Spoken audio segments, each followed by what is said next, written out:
ایک ہی کمرے میں دیکھ کر منہ پر ہاتھ رکھ لیے۔ نسرین چچی نے تالیاں بجاتے شور مچانا شروع کر دیا۔ حائلہ، یہ میں کیا دیکھ رہی ہوں؟ آئرہ، تو اتنی چالاک نکلے گی؟ میں نے تو کبھی سوچا بھی نہیں تھا کہ میری بہن کے بیٹے اور مہرو کے ہونے والے شوہر کو تو یوں اکیلے میں پھانس لے گی۔ آئرہ نے ہکا بکا ہو کر کہا، چچی خدا کا خوف کرے، میں صرف واش روم استعمال کرنے آئی تھی۔ سالار شاہ بھی یہاں اتفاق سے آ گئے۔ مگر نسرین چچی نے بات کاٹتے پورے گھر کو سر پہ اٹھا لیا۔ ارے لوگوں، آؤ دیکھو اس لڑکی کے کرتوت، جسے ہم نے طرز کھا کے گھر میں جگہ دی، وہ یہاں میری بیٹی کا گھر اچھالنے بیٹھی ہے۔ سالار شاہ نے کڑک کر کہا، نسرین آنٹی خاموش ہو جائے، ایسا کچھ نہیں ہے جیسا آپ سمجھ رہے ہیں۔ مگر نسرین چچی تو جیسے پہلے سے تیار تھی۔ انہوں نے آئرہ کا بازو پکڑ کر اسے زور سے جھٹکا دیا اور چیخیں مارنے لگی۔ تم نے ہمارے خاندان کی عزت کا جنازہ نکال دیا آئرہ، تم جیسی نیچ لڑکے ہی کرتی ہے۔ امیر لڑکا دیکھا نہیں اور جال بچھانا شروع کر دیا۔ ایجی ہال سے لوگ بھاگتے اوپر آ گئے اور باتوں کا ایک لامتناہی سلسلہ شروع ہو گیا۔ ہر زبان پر آئرہ کے کردار کے لیے زہریلے جملے تھے۔ آئرہ کی ماں زینب بیگم بھی بھیڑ چیڑتی ہوئی آ گئی اور اپنی بیٹی کی حالت دیکھ کر تڑپ اٹھی۔ نسرین چچی کے سامنے ہاتھ جوڑ کر کہا، نسرین خدا کے لیے میری بچی کو بدنام مت کرو، یہ بہت معصوم ہے، اس نے کبھی ایسا نہیں سوچا ہوگا۔ مگر نسرین چچی نے ایک زوردار تھپڑ آئرہ کے منہ پر دے مارا، جس کی گونج پورے کمرے میں سنائی تھی۔ آئرہ کا نازک چہرہ ایک طرف جھک گیا اور اس کی آنکھوں سے آنسو کا سیلاب رواں ہو گیا۔ سالار شاہ یہ دیکھ کر سخت کھو رہا تھا۔ اس نے دیکھا کہ کیسے ایک معصوم لڑکی کو بغیر کسی قصور کے سولی پر چڑھایا جا رہا ہے، جبکہ وہ خود جانتا تھا کہ آئرہ بے قصور ہے۔ نسرین چچی کا ہاتھ آئرہ کے گال پر کسی تپتے ہوئے لوہے کی طرح لگا تھا، جس کی گونج نے کمرے میں موجود ہر شخص کے لیے سانس روک دی تھی۔ آئرہ کا سفید شفاف چہرہ، جس پر ابھی چند دن پہلے معصومیت اور گھبراہٹ کے رنگ تھے، اب وہاں انگلیاں نیلی پڑتی جا رہی تھی۔ نسرین چچی مٹھیاں بھیجے غصے سے پھنکار رہی تھی۔ شرم نہیں آئی تمہیں خاندان کی عزت کا جنازہ نکالتے ہوئے؟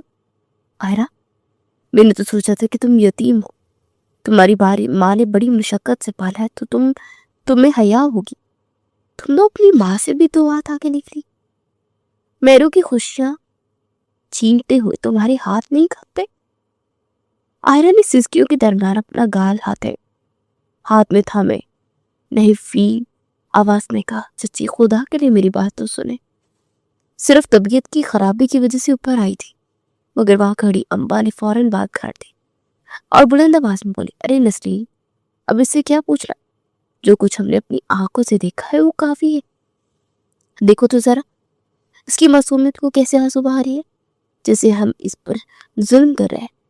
سالار جیسا امیر اور وجیہ لڑکا دیکھ کر اس کی ایمان ڈگمگا گئے ہوں گے۔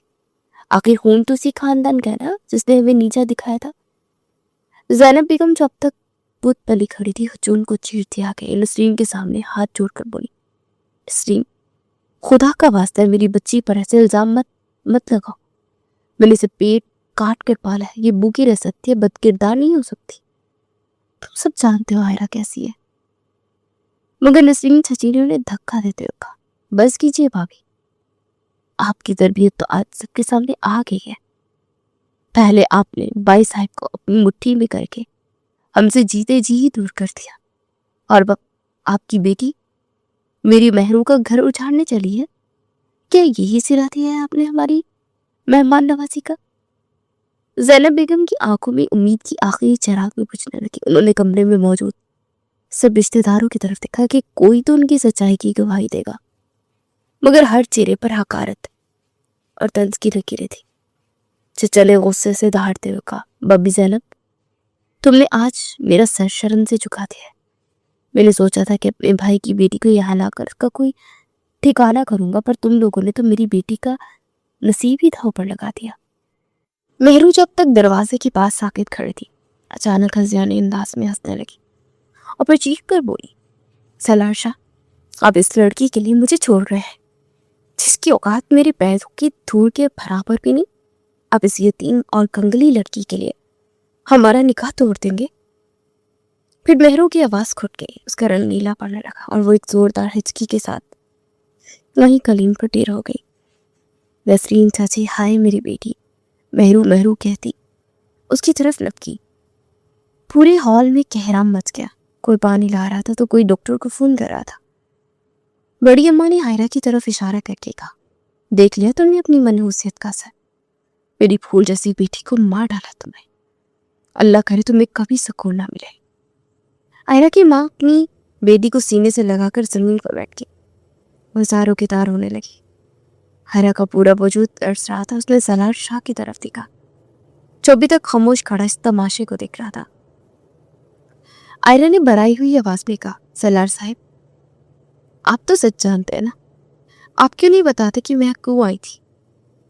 سالار نے اپنی مٹھی بن کے اس کی نظریں آئرہ کے ناسوں سے بڑے چہرے پر ٹھہکی جو اس کی گالوں پر بہرے تھے۔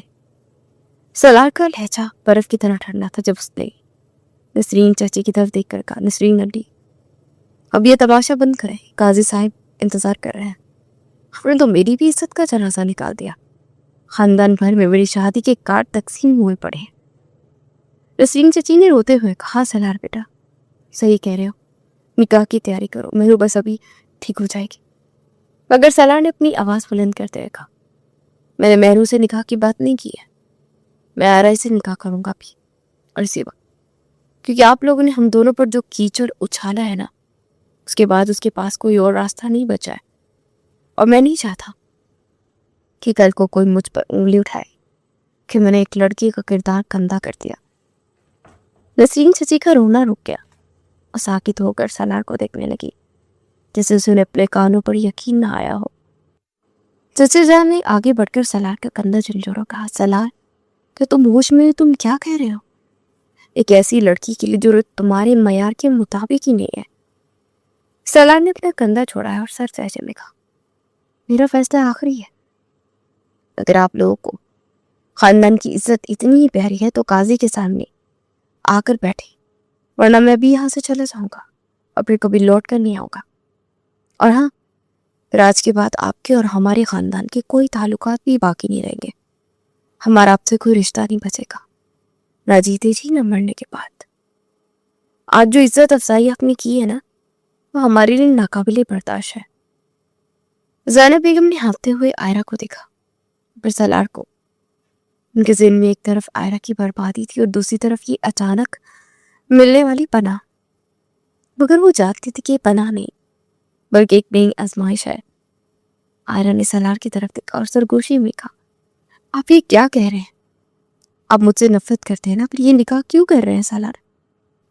سالار نے آئرہ کے قریب جھک کر اس کی آنکھوں میں ڈال کر کہا، یہ محبت نہیں آئرہ، یہ تمہاری اس جرت کی سزا ہے جو تم نے میرے کمرے میں قدم رکھ کے کی۔ اب تم میری حویلی میں رہو گی جہاں تمہارا ہر سانس میری مرضی کا محتاج ہوگا۔ آئرہ کو ایسے لگا جیسے کسی نے اس کے گلے میں پھندا ڈال دیا۔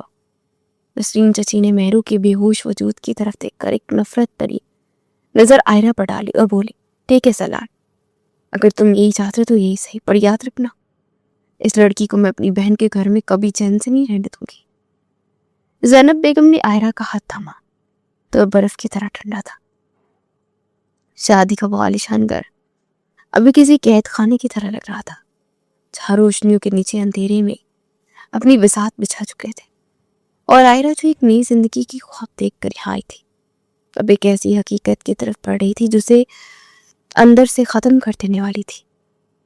مہر کو اٹھا کر دوسرے کمرے میں لے جایا گیا اور ہال میں قاضی صاحب کے آنے کا انتظار ہونے لگا۔ ہر شخص کی نظر آئرہ پر کسی شکاری کی طرح جمی تھی، جیسے وہ کوئی انسان نہیں بلکہ تماشے کی کوئی چیز ہو۔ سالار شاہ کے چہرے پر پہلی سرخی اس کے اندر چھپے طوفان کا پتہ دے رہی تھی۔ اسے حال کے وسط میں کھڑے ہو کر جس طرح دہاڑا تھا، اس کی گونج ابھی تک در و دیوار سے ٹکرا رہی تھی۔ نسرین چچی مہرو کو ہوش میں لانے کے لیے اس کے منہ پر پانی کے چھینٹے مار رہی تھی کہ سالار کی آواز نے انہیں ساکت کر دیا۔ سالار نے اپنی گھڑی دیکھتے ہوئے نہایت سرد اور کٹیلے لہجے میں کہا، قاضی کو بلائے جو اس تماشے کا واحد حلب یہی ہے کہ میں اس لڑکی کو اپنی ذمہ داری بنا لوں تاکہ کل کو آپ میں سے کوئی اس پر زبان نہ چلا سکے۔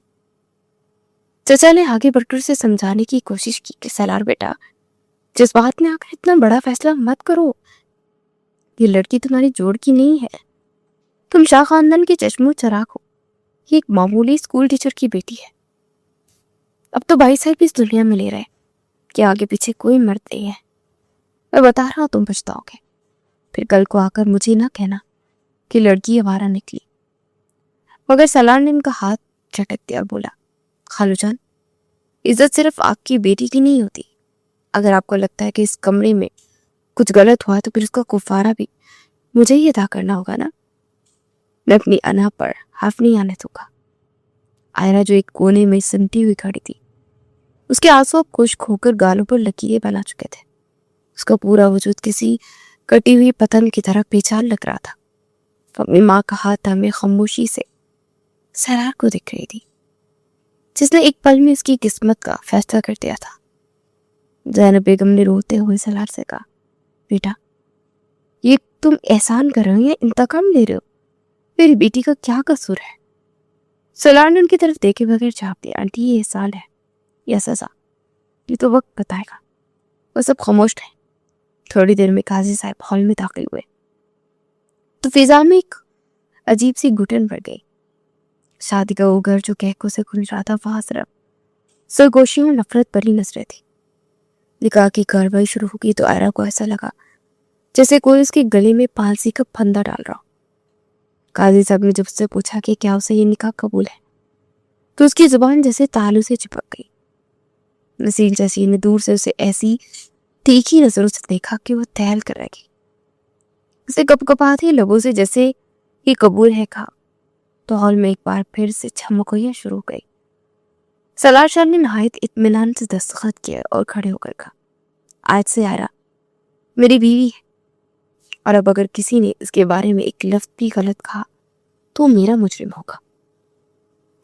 نکاح کے فوراً بعد میرے کو ہوش آیا۔ اس نے آئرہ کو سالار کے ساتھ کھڑا دیکھ کر دوبارہ چیخ ماری اور اپنا سر پیٹنے لگی۔ زینب بیگم یہ دیکھ کر پہلے ہی نہ ڈال تھی، اچانک ہی ان کا رنگ زرد ہونے لگا اور وہ اپنا سینہ تھام کر فرش پر گر گئے۔ آئرہ نے زور سے چیخ ماری، امی کیا ہوا ہے آپ کو؟ امی آنکھیں کھولے۔ سالار نے لپک کر زینب بیگم کو سہارا دیا، ان کی نبض چیک کی، ان کی سانسیں اکھڑ رہی تھی۔ سالار نے بلند آواز میں چلایا، گاڑی نکالو جلدی، انہیں ہارٹ اٹیک ہوا ہے۔ نسرین چاچی نے منہ بزور دیکھا، لو اب یہ نیا ڈرامہ شروع ہو گیا، اپنی بیٹی کو ٹھکانے لگا کر بے ہوشی کا ڈھونگ کر رہی ہے۔ سالار نے غصے سے نسرین چچی کی طرف دیکھا اور کہا، اگر انہیں کچھ ہوا تو میں آپ کو کبھی معاف نہیں کروں گا۔ سالار نے خود زینب بیگم کو اٹھا کر گاڑی میں ڈالا اور آئرہ جو پاگلوں کی طرح رو رہی تھی اسے زبردستی فرنٹ سیٹ پر بٹھایا۔ اسپتال کے راستے میں آئرہ مسلسل اپنی ماں کا ہاتھ چوم رہی تھی اور کہہ رہی تھی، امی مجھے چھوڑ کر مت جائیے گا، میں آپ کے بغیر مر جاؤں گی۔ اور سالار گاڑی چلاتے ہوئے بار بار آئرہ کے معصوم اور دکھ سے بھرے چہرے کو دیکھ رہا تھا۔ اسے پہلی بار احساس ہوا کہ اس کے ایک انا پرست فیصلے نے اس لڑکی کی زندگی کو کتنے گہرے صدمے میں ڈال دیا ہے۔ ہسپتال پہنچتے ہی زینب بیگم کو اسٹریچر پر ڈال کر ایمرجنسی وارڈ میں لے جایا گیا۔ آئرہ وہیں کوریڈور میں فرش پر بیٹھ کے اور دیوار سے سر لگا کر رونے لگی۔ سالار اس کے پاس آیا اور خاموشی سے اس کے کندھے پر ہاتھ رکھا۔ آئرہ نے تڑپ کر اس کا ہاتھ جھڑک دیا اور بولی، دور رہیں مجھ سے، آپ نے سب برباد کر دیا، ہم تو اپنی چھوٹی سی دنیا میں بہت خوش تھے، آپ نے اپنی جھوٹی شان دکھانے کے لیے میرا نکاح تماشا بنا دیا، اب میری ماں زندگی اور موت کی جنگ لڑ رہی ہے۔ سالار نے گہرا سانس لیا اور دھیمی آواز میں کہا، آئرہ میں نے وہی کیا جو اس وقت درست تھا، اگر میں نکاح نہ کرتا تو لوگ تمہارا جینا حرام کر دیتے۔ آئرہ نے ہنستے ہوئے کہا، تو کیا اب جینا آسان ہو گیا؟ آپ کی نفرت بھرے گھر میں وہاں کیسے رہوں گی جہاں ہر دیوار مجھے تانے دے گی؟ سالار کے پاس اس بات کا کوئی جواب نہیں تھا، وہ بس خاموشی سے آئرہ کو دیکھتا رہا جس کی معصومیت اب بکھر چکی تھی۔ ڈاکٹر باہر آیا تو اس کے چہرے پر سنجیدگی تھی۔ اس نے بتایا کہ زینب بیگم کی حالت نازک ہے اور انہیں آئی سی یو میں شفٹ کرنا پڑے گا۔ آئرہ کا دل ڈوبنے لگا، اسے محسوس ہوا کہ اس دنیا میں بالکل اکیلی رہ گئی ہے۔ سالار نے آگے بڑھ کر تمام اخراجات کی ذمہ داری لی اور ڈاکٹر سے کہا کہ بہترین علاج ہونا چاہیے۔